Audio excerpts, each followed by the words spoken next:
कठिन हवे धनी बाबा के नगरिया, कैसे के चलब तू बैजू दुअरिया।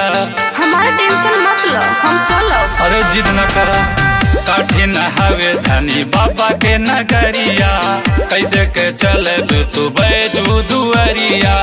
ये साल रहता परल चलब हो।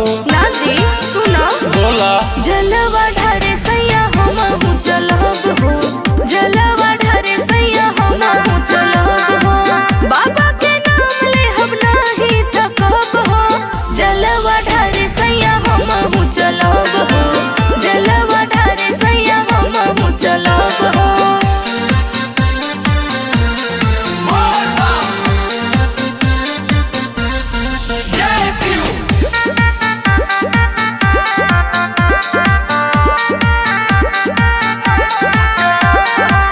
कैसे के चढ़बू तू सुइया पहाड़ हो, थर थर गोड़ कापी दर्द करी हाड हो।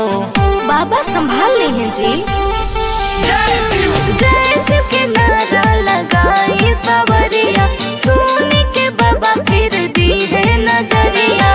भीड़ बहुत होता हल चल हो, जलवा ढारे सैया हम चलब हो, जलवा ढारे सैया हम चलब हो।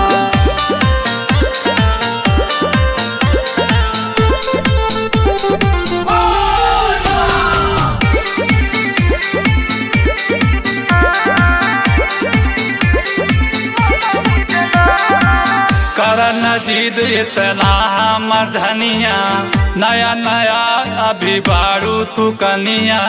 हाँ तो का भाई, हम ना जा सकीला। मीठी मीठी बात में तू नहीं फुसलावा, सैया रमेश हमके दर्शन करावा। कला पूजा यही से मिल जाई फल हो।